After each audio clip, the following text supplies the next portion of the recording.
Hi everyone, welcome back to Devpeeth classes. Devpeeth classes में again आप सभी का बहुत बहुत स्वागत है। बच्चों, ये वीडियो डेथ चैप्टर के मेरे वन शॉट का पार्ट 2 है। डेथ चैप्टर के वन शॉट का पार्ट 1 में आपके सामने ऑलरेडी ला चुका हूं, जिसमें मैंने आपको समझाया था कि डेथ चैप्टर का कंप्लीट इंट्रोडक्शन, कि डिसीज पार्टनर का कैपिटल अकाउंट कैसे मेंटेन होता है, डिसीज पार्टनर होता क्या है, और डिसीज पार्टनर के कैपिटल अकाउंट में जो जो ट्रांजेक्शन रिकॉर्ड की जाती हैं उन सभी ट्रांजेक्शन का ट्रीटमेंट कैसे होता है। राइट, इस वीडियो में मैं आपके सामने जो प्रैक्टिकल क्वेश्चंस लेके आया हूं, ये प्रैक्टिकल क्वेश्चंस इस चैप्टर में और अदर प्रैक्टिकल क्वेश्चन से थोड़ा डिफरेंट है। तो इस वीडियो को स्टार्टिंग टू एंड जरूर देखना और इन प्रैक्टिकल क्वेश्चंस को करके नॉलेज लेके जाना। राइट, अब चलते हैं हम अपनी इस वीडियो को कंटिन्यू करते हैं और प्रैक्टिकल क्वेश्चंस की तरफ मूव करते हैं।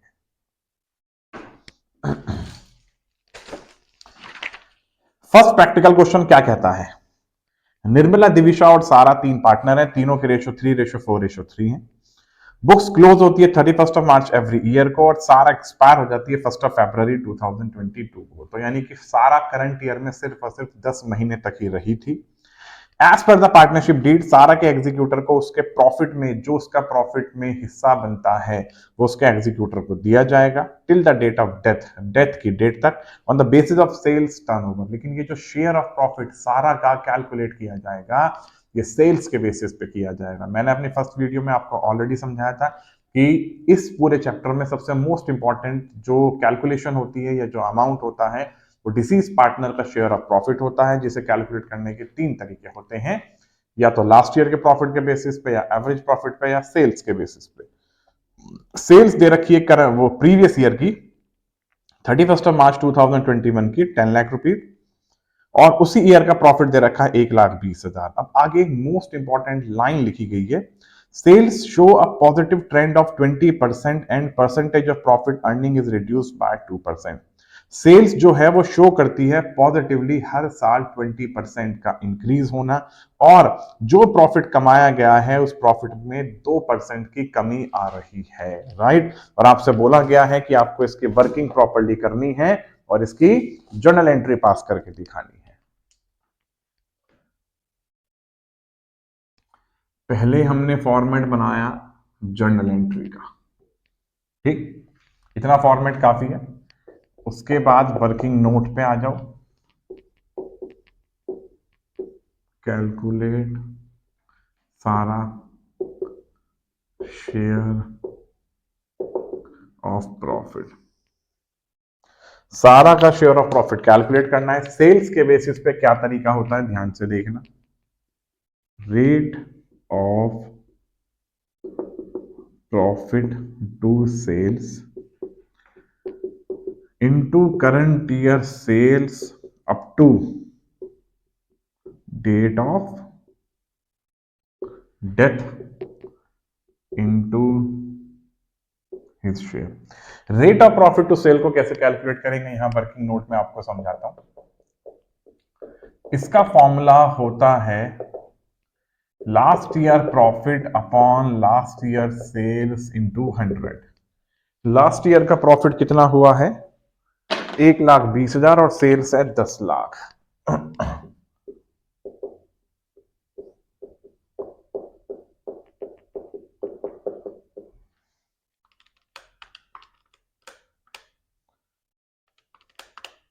ये आया है 12%, और ये कह रहे हैं कि इस साल ये 2% से घट गया, तो अब कितना हो गया, 10%।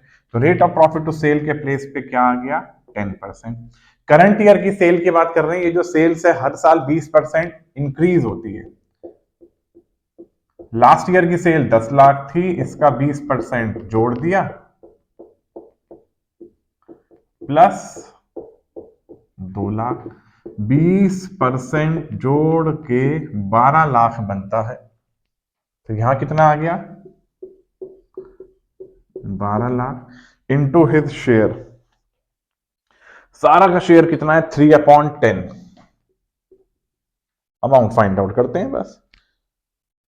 लेकिन इसमें एक चीज और है, ये जो 12 लाख की जो सेल्स आई है, ये पूरे के पूरे ईयर के लिए आई है, और सारा सिर्फ और सिर्फ पार्टनरशिप फर्म में मौजूद थी 10 महीनों के लिए। तो यहाँ टाइम पीरियड से भी मल्टीप्लाई किया जाएगा। याद रखना, मैंने तो आपको समझाया था कि करंट ईयर के सेल लेते हैं सिर्फ डेथ की डेट तक, लेकिन यहाँ पे हमें सेल्स गिवन है पूरे साल भर की, तो हमें 10 महीनों के लिए चाहिए, इसलिए 10/12 से मल्टीप्लाई करेंगे। 12 लाख का 10%, 1,20,000 into 3 divide by 10 into 10 divide by 12, answer आ रहा है 30,000। राइट, इतना अमाउंट सारा के एग्जीक्यूटर को पे किया जाएगा, तो इतना अमाउंट सारा के कैपिटल अकाउंट में ट्रांसफर होना चाहिए, तो सारा का कैपिटल अकाउंट क्रेडिट होगा। तो एंट्री क्या पास करेंगे,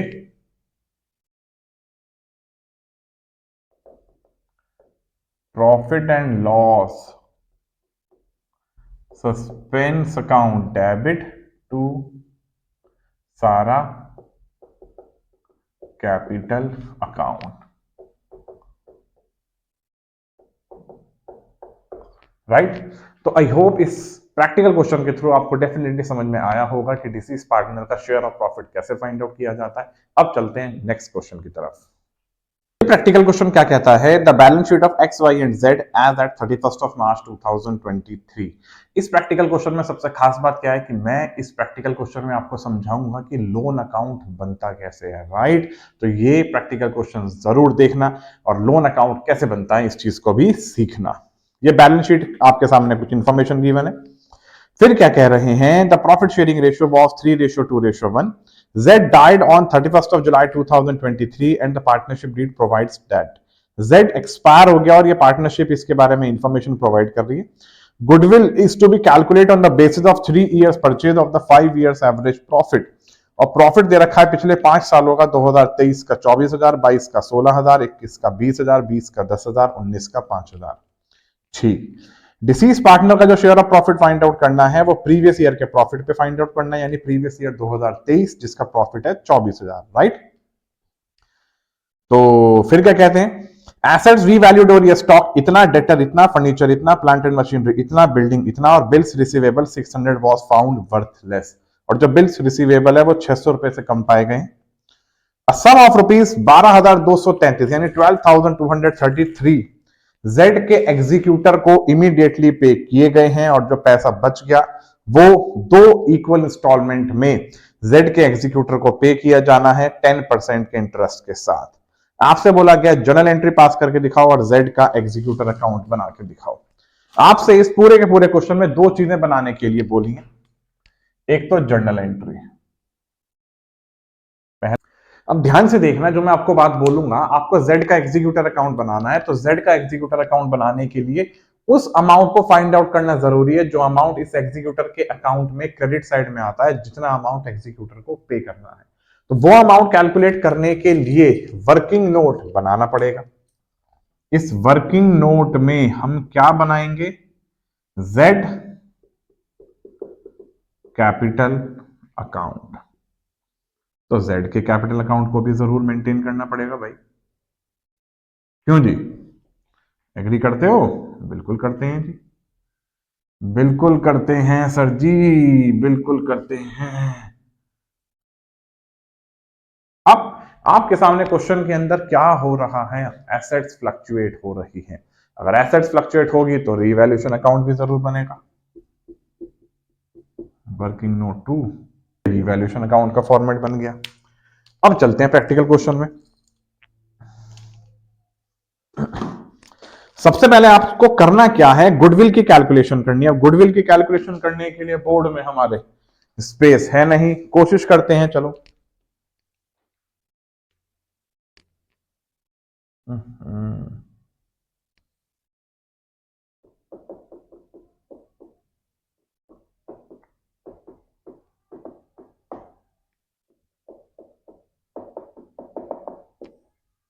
गुडविल की कैलकुलेशन करनी है, एवरेज प्रॉफिट फाइंड आउट करेंगे पहले। Average profit into purchase year.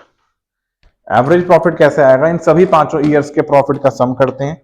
24,000, 16,000, 20, 10 और 5, 75,000। 5 से डिवाइड करो, मल्टीप्लाई कितने से करो, परचेज ईयर कितने मेंशन कर रखे हैं? 3 परचेज ईयर मेंशन कर रखे हैं।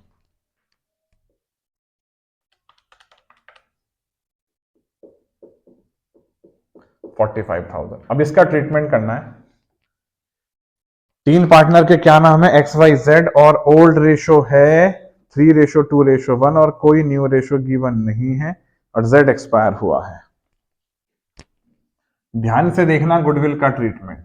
XYZ 3:1 डिवाइड बाय 6 इंटू 3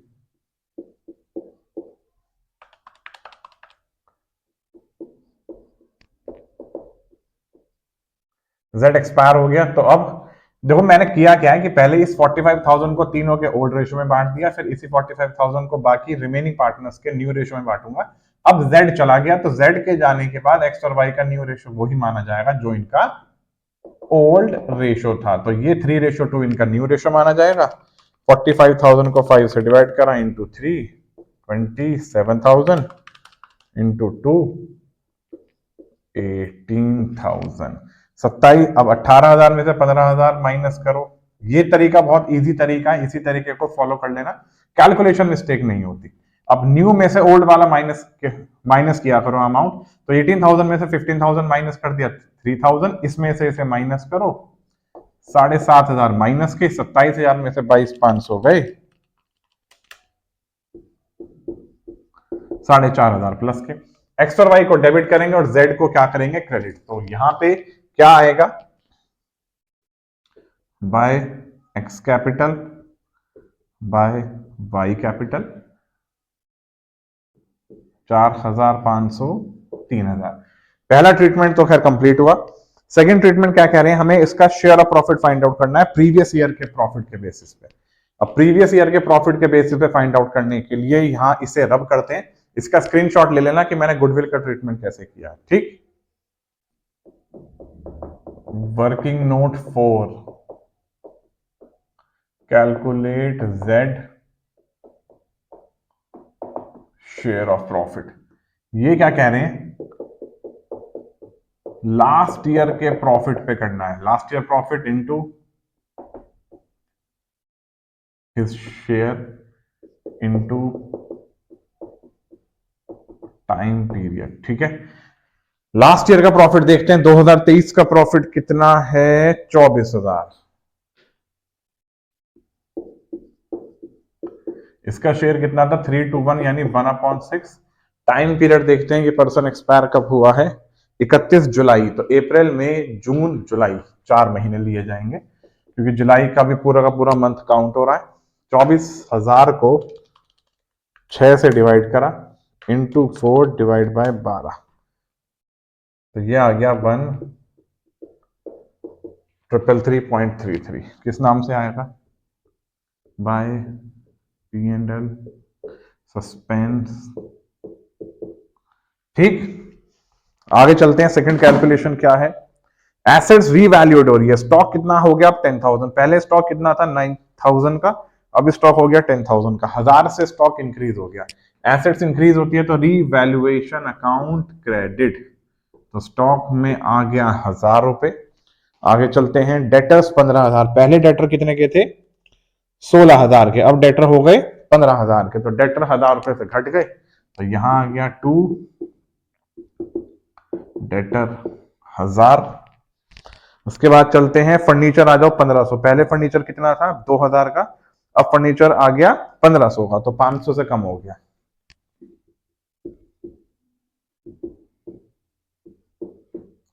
आगे चलते हैं।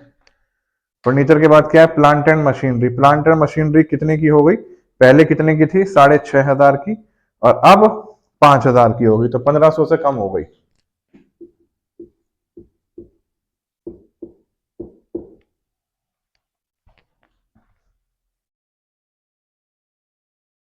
बिल्डिंग 35,000 की हो गई। 30,000 से 35,000, 5,000 से इंक्रीज हो गई।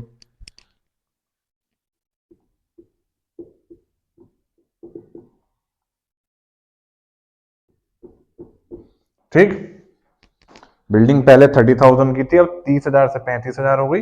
Bills receivable for 600 was found worthless. पहले बिल्स रिसीवेबल कितने का था, 800 का, अब 600 रुपए वॉज फाउंड वर्थलेस, 600 रुपए से कम पाया गया है।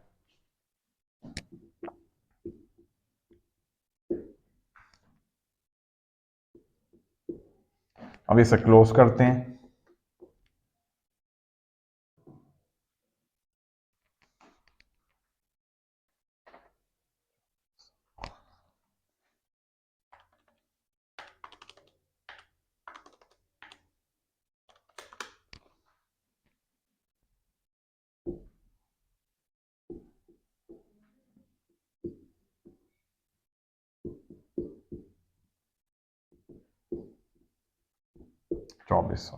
इस 2400 में z का शेयर कैलकुलेट कर दो, एक्स वाई जेड 1/6 है, 24 को 6 से डिवाइड करा, z का शेयर आया 400, तो यहां आ जाएगा बाय रीवैल्यूएशन प्रॉफिट 400। आगे चलते हैं, फिर कह रहे हैं कि z के एग्जीक्यूटर को 12,233 इमीडिएटली पे किए गए हैं, राइट। तो जब इमीडिएटली पे किए जाते हैं तो टू कैश अकाउंट, राइट।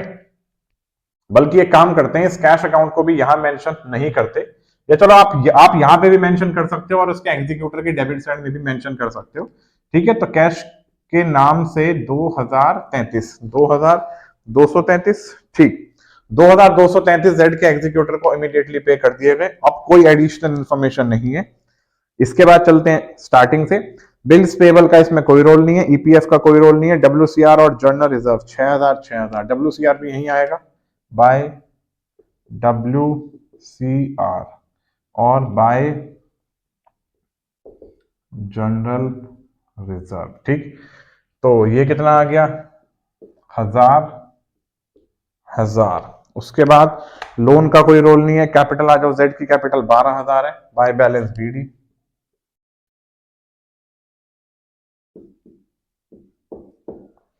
उसके बाद आगे आ जाओ, एसेट साइड में कोई ऐसी चीज नहीं है, सिर्फ बांटने वाली, सिर्फ एडवर्टीजमेंट सस्पेंस है, वो भी है डेबिट साइड में आ जाएगा।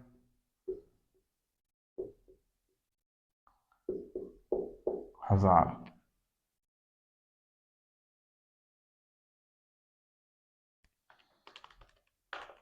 12,000, 1000, 4,500, 3,000 प्लस 1000 प्लस 400, 23233, 23233 माइनस 1000 और माइनस 12233, 23233 माइनस 1000 और 12233, ये आया 10,000 और ये आएगा जेड एग्जीक्यूटर के नाम से 10,000। अब ये जो जेड एग्जीक्यूटर के नाम से 10,000 आया है वो यहां आएगा, कहां पे, यहां पे। अब देखना ध्यान से, ठीक है। ये पर्सन एक्सपायर हुआ था 31 जुलाई को, तो 31 जुलाई 2023 की बात है, 31 जुलाई 2023, ठीक है, बाय जेड कैपिटल अकाउंट 10,000। अब यहां से खेल चालू होता है कि हम इसका लोन अकाउंट कैसे कैसे मेंटेन करेंगे, बड़ी समझदारी के साथ देखना। और 2 इक्वल इंस्टॉलमेंट में पे करना है, यानी कि 5-5 हजार रुपए पे करने हैं 10% के इंटरेस्ट से। अब आप ये चीज सोचो, 2 इक्वल इंस्टॉलमेंट में अगर कोई अमाउंट पे करना है तो पहली इस डेट को ये पर्सन एक्सपायर हुआ है, तो फर्स्ट ड्यू डेट कब होगी, 31 जुलाई 2024, और इस ईयर का एंड कब हो जाएगा, 31 मार्च 24 को। तो यहां पे हम जो इंटरेस्ट लिखेंगे, interest at the rate of 10%, 31 जुलाई से लेके 31 मार्च का इंटरेस्ट कितना हो गया, 8 महीनों के लिए, ठीक है। तो 10,000 का 10% इंटू 8 डिवाइड बाय 12, तो ये आया 666। तो यानी कि 31 जुलाई 2023 को एक पर्सन एक्सपायर हुआ है और इसे फर्स्ट इंस्टॉलमेंट पे करनी है, तो वो फर्स्ट इंस्टॉलमेंट कब पे की जाएगी, 31 जुलाई 2024 को। लेकिन 31 जुलाई 2024 से पहले 31 मार्च को ही हमारा ईयर कंप्लीट हो रहा है, तो इतने 8 महीने के इंटरेस्ट की रिकॉर्डिंग इसी ईयर में ही की जाएगी, राइट। तो ये तरीका होता है इनकी प्रेजेंटेशन का, याद रखना 10666.6, ये एक तरीका है प्रेजेंटेशन का। यहां आ गया 2 बैलेंस CD 10666.6 और यहां डेट आ गई 31 मार्च 24 और यही डेट नेक्स्ट ईयर के लिए क्या आएगी 1 अप्रैल 24 बाय बैलेंस BD 10666.6। अब इस ईयर में हम आ चुके हैं जिस ईयर में हमें फर्स्ट इंस्टॉलमेंट पे करनी है। कब पे करनी है? 31 जुलाई 2024 को टू कैश 5000 प्लस अब इन 4 महीनों का इंटरेस्ट और यहां लिखा जाएगा bye interest at the rate of 10% for 4 months. तो वो कितना आ जाएगा? आउटस्टैंडिंग अमाउंट कितना है? हमेशा याद रखना इंटरेस्ट कैलकुलेट किया जाता है आउटस्टैंडिंग अमाउंट पे। 10,000 का 10% 4 महीनों के लिए 333। ठीक, तो यहां आ गया, तो ये पूरा का पूरा 6,000 आ गया। यहां डेट आ गई 31 जुलाई 2024 क्योंकि हमने 31 जुलाई 2024 तक का इंटरेस्ट कैलकुलेट करा है। अब इस महीने में अभी भी 8 महीने बाकी हैं 31 जुलाई 2025। तो bye interest at the rate of 10% for 8 months. लेकिन अब यहां जो इंटरेस्ट कैलकुलेट करेंगे वो 5,000 के ऊपर करेंगे क्योंकि 5,000 की तो हमने इंस्टॉलमेंट फर्स्ट इंस्टॉलमेंट पे कर दी। तो 5,000 का 10% इंटू 8 डिवाइड बाय 12 333। ठीक, ये ईयर यहां भी क्लोज हुआ, यहां भी क्लोज हुआ।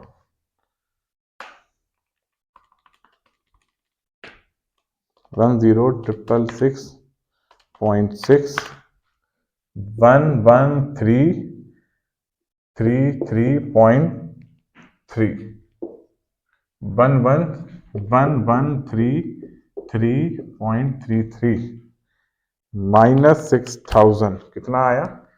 5333.3 टू बैलेंस CD 31 मार्च 25। यही बैलेंस नेक्स्ट ईयर के लिए 1 अप्रैल 25 के लिए बाय बैलेंस BD 5। अब यहां पे 8 महीनों का तो इंटरेस्ट हम पहले ही लिख चुके हैं। अब interest at the rate of 10% for 4 months, तो वो इंटरेस्ट कितना आ जाएगा? 167। ठीक, ये इंटरेस्ट जो मैंने कैलकुलेट करा 167, ये 5,000 के ऊपर कैलकुलेट करा 10% के रेट से 4 मंथ्स के लिए। ठीक, अब यहां सेकंड इंस्टॉलमेंट की डेट लिखो 31 जुलाई 25 टू कैश 5,000 333 प्लस 167, तो ये कितना आ गया? 5,500। इसे भी क्लोज करो 5,500। ठीक है जी, तो ये हमने Z का एग्जीक्यूटर अकाउंट ऐसे ऐसे बनाया है। ये पर्सन एक्सपायर हुआ था 31 जुलाई 2023 को, तो उसके एग्जीक्यूटर को 10,000 रुपीज पे करने थे 2 इंस्टॉलमेंट में। तो पहली इंस्टॉलमेंट की जो ड्यू डेट होती थी वो 31 जुलाई 2024 थी, पे कर दिया। सेकंड इंस्टॉलमेंट की ड्यू डेट थी 31 जुलाई 2025, पे कर दिया। आपसे ये अकाउंट बोला गया था बनाने के लिए। इस टाइप के प्रैक्टिकल क्वेश्चन 6 मार्क्स में ही आएंगे, याद रखना।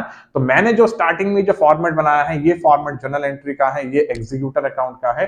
तो टीचर सबसे पहले इस मेन उन्हीं चीजों को ही देखते हैं जो आपसे पूछा गया है, राइट। तो आपको प्रेजेंटेशन इसी तरीके से करनी है। तो सबसे पहले तो आपको क्वेश्चंस का जो आपसे पूछा गया है उसका फॉर्मेट बना लेना। हमेशा याद रखना फॉर्मेट हमेशा एक साथ बनाना, अलग अलग मत बनाना। ये जर्नल का फॉर्मेट हो गया, ये नेक्स्ट पेज पे इसका एग्जीक्यूटर का हो गया। अब आपको पता था कि इस अमाउंट को निकालने के लिए वर्किंग नोट में Z का कैपिटल अकाउंट बनना बहुत जरूरी है। क्वेश्चन में एसेट्स और लायबिलिटी फ्लक्चुएट हो रही थी, तो रीवैल्यूएशन अकाउंट का भी बनना बहुत ज्यादा जरूरी था। अब आप जानते हो कि डेथ चैप्टर के अंदर जो भी ट्रांजेक्शन्स होती हैं उनके वर्किंग नोट करने पड़ते हैं। गुडविल का मैंने बता ही दिया था, जेड का शेयर ऑफ प्रॉफिट हमने यहां से कैलकुलेट करके जहां जहां जो जो चीजें आती है वहां वहां डाल दी थी। अब हम चलते हैं जर्नल एंट्रीज की तरफ कि जर्नल एंट्री कैसे मेंटेन की जाती है। ध्यान से देखना जर्नल एंट्री का भी क्या ट्रीटमेंट होगा। जर्नल एंट्री में हमने सबसे पहले जेड का कैपिटल अकाउंट बनाया, तो पहले जेड के कैपिटल अकाउंट की जर्नल एंट्री पास करो। जेड का कैपिटल अकाउंट 1 2 3 4 5 6, इन 6 चीजों से क्रेडिट हो रहा है, तो एंट्री क्या पास करोगे, WCR account debit,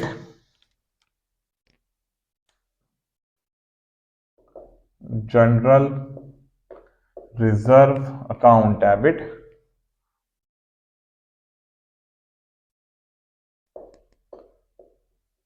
P&L suspense account debit, revaluation profit account debit, X capital account debit, goodwill की भी यहीं से ही बता देता हूं, Y capital account debit to Z capital account. इनके फिगर्स लिखनी है, 1000 आ गई WCR की, जनरल रिजर्व की भी 1000 ही थी, फिर P&L सस्पेंस और रिवैल्यूएशन प्रॉफिट, P&L सस्पेंस है 1,333.3, रिवैल्यूएशन प्रॉफिट है 400, ये 450, 4000 और ये 3000। इन सभी का सिर्फ और सिर्फ आपको क्या करना है, समेशन 1 2। ठीक, अब जेड का कैपिटल अकाउंट इन 3 अमाउंट से डेबिट हो रहा है, इनकी जर्नल एंट्री क्या पास करेंगे, Z capital account debit to cash to advertisement suspense to Z executor account. Cash में कितना पे किया गया है, 1 2 2 333, एडवर्टीजमेंट सस्पेंस में 1000 आ गया, एग्जीक्यूटर के 10,000, इन सब का सम करना है 23233। ठीक, कैपिटल अकाउंट की तो जनरल एंट्री मेंटेन हुई, रिवैल्यूएशन अकाउंट की एंट्रीज पे आ जाओ। रिवैल्यूएशन अकाउंट डेबिट हो रहा है टू डेटर्स, उसके बाद आगे चलते हैं, रिवैल्यूएशन अकाउंट क्रेडिट हो रहा है इन दोनों अमाउंट से, stock account debit, building account debit to revaluation account 1000 और 5000।